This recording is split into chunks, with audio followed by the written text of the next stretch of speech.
Salut à tous, on se retrouve aujourd'hui pour une nouvelle vidéo sur la carte mère Aorus Z270X Gaming Set qui fait partie de la gamme Premium Gaming de chez Gigabyte. En effet, celle-ci étant vendue actuellement aux alentours des 270 € sur le net, ça en fait un modèle plutôt haut de gamme. Son prix est-il cependant justifié? C'est ce que nous allons voir tout de suite en vidéo.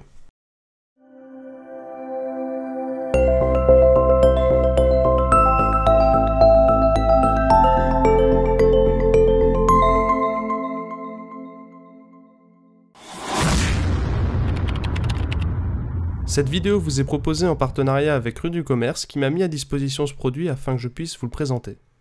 Avant de passer à la carte mère, nous allons regarder ce qui est proposé au niveau du bundle, puisqu'avec une carte mère à ce prix-là, on s'attend à avoir quelque chose quand même de plutôt complet, et c'est effectivement le cas. On commence avec un pont SLI rigide noir que vous allez pouvoir utiliser, 4 câbles SATA dont 2 ont une des extrémités coudées, pratique pour installer les disques durs, le G-Connector qui va vous permettre de plus facilement brancher les connectiques venant de votre boîtier.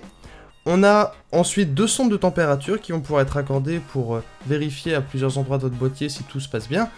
On a une petite rallonge qui va permettre de mettre une bande de LED RGB qui sera contrôlée par la carte mère pour avoir une cohésion avec le reste du rétroéclairage. Des petits caches pour la connectique vidéo arrière. L'IO Shield qui est très sympa, entièrement noir, avec une petite couche de mousse à l'intérieur pour éviter de s'abîmer les doigts. Des petits stickers que vous allez pouvoir placer sur vos câbles, des petits labels pour pouvoir écrire quel câble correspond à quoi. Si vous avez beaucoup de disques durs, beaucoup de SSD, ça va être très pratique, mais vous pouvez aussi les utiliser pour d'autres câbles dans votre setup. Le petit manuel qui est assez détaillé, certes en noir et blanc, mais qui présente assez bien ce qu'on peut faire dans le BIOS.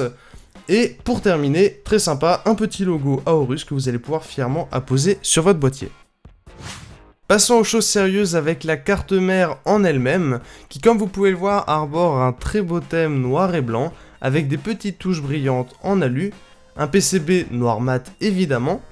Le logo Aorus est bien visible sur le chipset, qui dispose d'ailleurs d'une petite finition en alu brossé du plus bel effet. L'inscription Aorus est aussi visible sur le cache qui va couvrir les connectiques arrière. Je suis personnellement fan de ces petites couvertures là, ça rend très bien. Au niveau du socket, on est sur du 1151, épaulé par un chipset Z270 permettant l'overclocking. On a une phase d'alimentation qui est solide, robuste et qui va être compatible d'ailleurs avec les monoblocs EK. Donc vous allez pouvoir refroidir le processeur et la phase d'alimentation en même temps, pratique pour l'overclocking. Au niveau de la partie audio, c'est très soigné avec des condenseurs haut de gamme et la disponibilité de la suite audio créative. Outre les 4 emplacements pour la DDR4, on retrouve aussi 2 connecteurs pour de l'USB 3 façade, ce qui est un plus, ainsi que des petits boutons si jamais vous voulez basculer vers un profil OC, un profil Echo, ou alors charger aussi un profil XMP qui va être sur votre mémoire. Simplement en pressant ça, ça va surtout être utile si vous placez la carte mère sur une table de bench, puisque vous avez aussi un petit bouton d'allumage. Niveau stockage, il y a de quoi faire avec en plus du connecteur M2, un connecteur U2 qui va supporter les SSD NVMe avec des débits théoriques jusque 32 Gbps, mais on a aussi du SATA Express et du SATA 3 très classique jusqu'à 6 Gbps par seconde. Sur le bas de la carte mère, vous allez trouver un petit afficheur de code d'erreur, 3 prises System Fan, et ce qui va surtout être intéressant, c'est la prise Pump en fait qui va vous permettre de brancher une pompe. Donc cette prise System Fan est en fait capable de délivrer un ampérage plus élevé, et on a aussi évidemment les connectiques du panneau avant. Les 3 ports PCI Express XS sont renforcés avec un petit cache métallique, ce qui est censé éviter en fait que les cartes graphiques particulièrement longues penchent un peu trop et endommagent le port PCI Express sur le long terme. La connectique arrière est complète avec un port PS2, 5 USB 3.0, un USB 3. Type A que vous voyez en rouge, un 3. Type C qui va aussi supporter le Thunderbolt. On a des sorties vidéo en DisplayPort et en HDMI. On a 2 cartes réseau, une Intel et une Killer LAN, ainsi qu'une connectique audio complète avec du son 5.1 ainsi qu'une sortie optique. Aorus a beaucoup travaillé le rétroéclairage sur cette carte mère et il faut dire que c'est vraiment très réussi, il y a moyen de faire des choses très sympas avec. On va pouvoir gérer en fait et éclairer différentes zones. La première va être au niveau du cache qui recouvre les connectiques arrière de la carte mère. Donc évidemment, systématiquement, ces différentes zones que l'on va pouvoir personnaliser sont en RGB. Ça continue après au niveau des slots PCI Express et du chipset. Donc les LED sont assez stratégiquement placés en fait pour avoir quelque chose de vraiment très lumineux. On a pu le voir sur le plan juste avant. La partie qui me plaît le plus en fait, c'est cette petite bande latérale qu'on retrouve aussi sur d'autres modèles gaming de chez Gigabyte avec un petit motif. Et en fait, après, tout va se personnaliser au niveau d'un petit logiciel RGB Fusion qui est disponible, dans lequel vous allez pouvoir soit gérer l'ensemble du rétroéclairage avec différents effets, ça va s'adapter en fonction de la musique, vous avez des cycles de couleurs, d'un rétroéclairage statique évidemment, et des petits flashs lumineux, enfin on peut vraiment switcher entre les différents modes, mais qui vont donc du coup s'appliquer à l'ensemble des LED de la carte mère.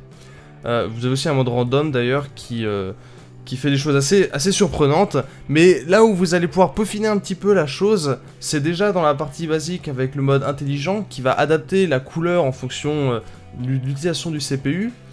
Et pour aller plus loin, il y a ce mode Advanced en fait, où vous allez pouvoir créer des profils, évidemment dans un premier temps, voire les exporter avec vos amis qui ont la même carte mère ou en trouver potentiellement sur le net. Et en fait, ces profils, vous allez pour chaque zone pouvoir définir le mode de rétroéclairage, statique, clignotement, etc. Mais aussi faire des choses un peu plus customisées en fait, pareil en fonction de certaines températures. Donc sur ce point-là, le logiciel est très facile à prendre en main, très ergonomique, et on peut faire des choses vraiment, comme je disais, très sympas, donc pour moi c'est très réussi. Nous allons terminer avec le BIOS et la partie overclocking de cette carte mère.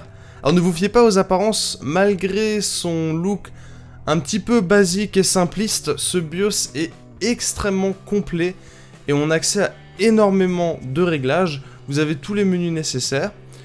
Vous allez évidemment pouvoir régler de manière très fine avec SmartFan 5 la vitesse de rotation des différents ventilateurs de la carte mère avec des profils prédéfinis où vous pouvez faire vos courbes manuellement. Et il y a d'ailleurs énormément de connecteurs pour les ventilateurs sur cette carte mère si c'est ce que vous cherchez. Au niveau des paramètres de fréquence, on a accès à tout ce qu'il faut évidemment pour faire un overclocking assez basique, mais vous allez aussi avoir des paramètres avancés. Alors ça faisait très longtemps que j'avais pas vu une carte mère avec des paramètres avancés aussi précis. Enfin c'est... Alors évidemment en laissant tout en auto vous allez vous en sortir, mais pour ceux qui veulent pousser un petit peu plus, il y a vraiment de quoi faire. Et au niveau de l'overclocking de la partie mémoire, c'est une des rares cartes mères qui va supporter les profils XMP jusqu'à 4133 MHz. C'est assez impressionnant. Donc là, dans mon cas, j'avais des barrettes de mémoire chez KFA2 qui supportaient jusqu'à 4 GHz avec le profil embarqué. Donc en fait, l'overclocking, c'est aussi simple que d'aller dans le BIOS, de sélectionner le profil XMP, de valider, de faire F10 et de sauvegarder les paramètres du BIOS. Et après avoir testé, l'overclocking est d'ailleurs parfaitement stable. Donc ces profils XMP jusqu'à 4133 GHz, c'est une excellente chose. Voilà, j'espère que cette vidéo vous aura plu. Si vous avez des questions, n'hésitez pas à les poster dans les commentaires et on se retrouve très bientôt pour plus de contenu.